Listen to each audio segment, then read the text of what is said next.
intersection of their dominant strategies will be a Nash equilibrium. How does your answer to A change if firm B gets 3 instead of 1? Okay.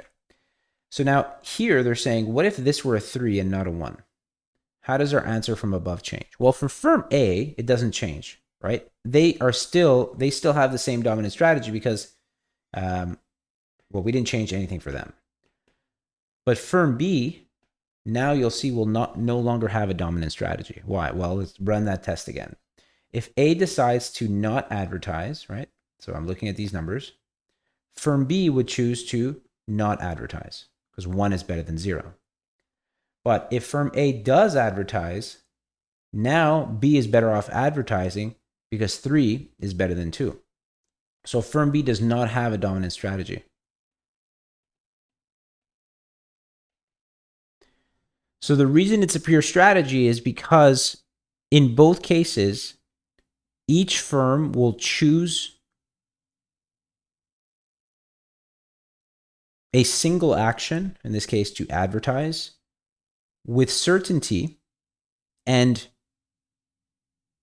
they cannot increase their profits by moving to another point, which makes it a pure Nash equilibrium. For a mixed strategy to be needed,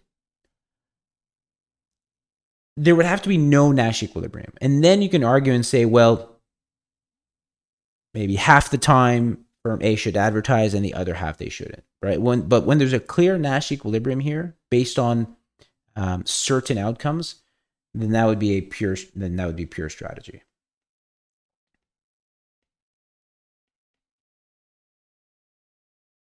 Okay. Now some more theory for you guys. Cheap talk, which there's another name for it. Cheap talk is also called hang on, let me find it and I'll write it in. Cheap talk is also called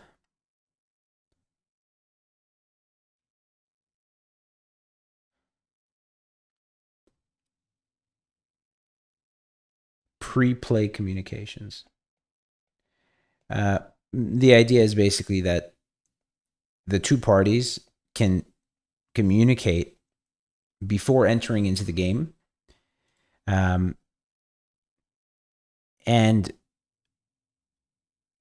they can do this for two reasons. To improve coordination. So like, hey, I'm going to do this, just letting you know in case you want to do that. Or to deceive each other. Like saying, hey, I'm planning on charging a lot of money this year for this product in hopes that the other person, your competitor, will also do that, but then you go and undercut them. So the thing about cheap talk is that it's cheap talk. It's not legally binding. It's costless because it doesn't cost anything to send a message. It's non-binding. You don't have to. It's not a contract. You're just saying something. So it could be true. It could be not. Right? There's no rule there. There's no direct payoff, and it's possibly non-credible, meaning it could be a lie. And so that's all it is. Now, a question that I saw in the exam was like they gave a situation sort of like the game. There was a game, and it said like, "Oh, can cheap talk sort of steer us to an equilibrium?" And the only time cheap talk can really work is if it aligns incentives. So if both parties want the same thing, it's going to be hard. But only one can have it, right? So if we both want, we both own restaurants, we both want to open in one location, and the other one would have to open somewhere else. Well, then cheap talk doesn't work because we both want the same thing and we can't both have it. But if I would actually benefit more by opening here and you would benefit more by opening there, then cheap talk could actually help us align and say, well, if you tell me you'd prefer opening there and I tell you I'd prefer opening here, then we can go do that and we're both better off. So if you look at this example, you have a situation where there's two networks, A and B, and they're trying to decide on which day to run their show, I guess. And the numbers you see are profits. So network B can decide to run their show on Wednesday or on Thursday. A can run theirs on Wednesday or on Thursday. If they both pick the same day, they're both going to lose money. And so it would be better if one went on Thursday and one went on Wednesday. But who's going to go where? So let's go through it. How many pure strategy equilibria does this game have? So first I'm asking you, is there one Nash equilibrium? Is there multiple Nash equilibria? And so we go through the same process as we've been doing. So we'll start like this. If network B decides to do theirs on Wednesday, then A is better off on Thursday, right? Because they would make 12 instead of losing 10. If B goes on Thursday, then network A is better off going on Wednesday. So they don't have a dominant strategy here, right? They have a best response. If B does this, I should do that. For B, I'll go this way. If A runs their show on Wednesday, B is better off doing theirs on Thursday because they'll make more.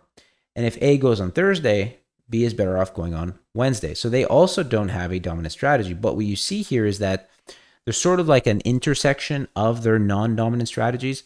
And so these would both be Nash equilibria. Why? Well, because let's say here, right? If B goes on Wednesday and A goes on Thursday, A is not able to increase its profits by changing its own decision, right? Because if they were to also go on Wednesday, they would lose money. And B can't increase its profits by changing its decision because if B were to say, well, I'll go on Thursday, it's also going to lose money. So this is a Nash equilibrium, and so is this. So here we have two. Can cheap talk or pre-play communication help the network settle on a single equilibrium? So now that we have two, is there one that they would both prefer? And the answer here is no, right? Because you see, network B would prefer to be the one to go on Thursday, right? Because they would make 15 if they go on Thursday. But network A would also prefer to go on Thursday because they would make 12 if they go on Thursday. And so, no, because they both want the same thing,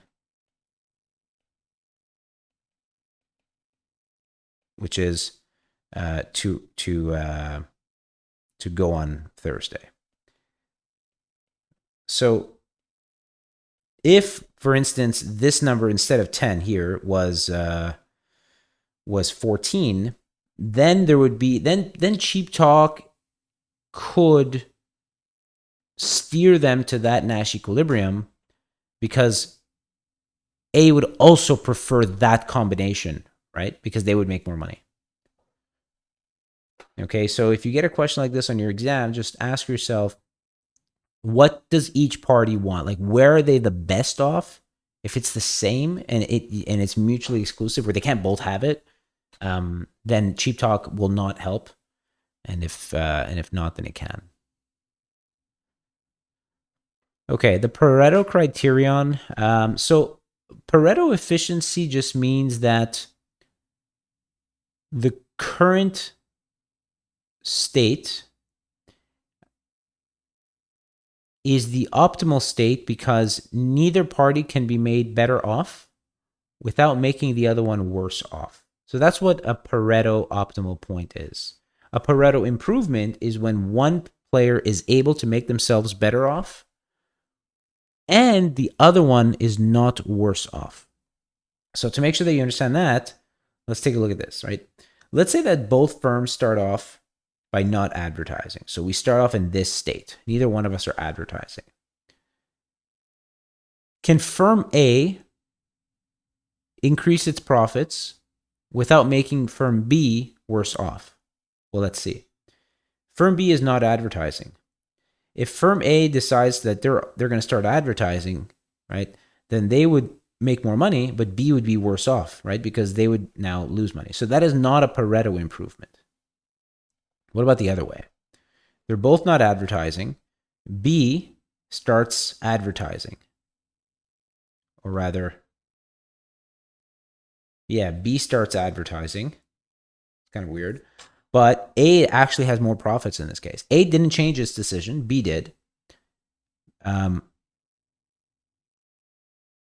is better off, and B is not worse off. So going from here to here is actually a Pareto improvement. because we were able to make one of the two players better off without making the other one worse off. And now if we get here, this is the Pareto optimal point because we can no longer have any improvements without it coming at a cost, right? Like if I move to here, B is better off, but A is worse off, so that doesn't work. If I move here, A is not better off, but B is worse off, so that doesn't work. And if I go back, same thing.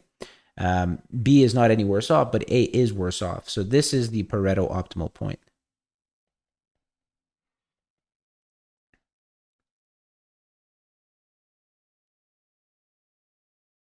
Okay. Now, continuing on with this topic,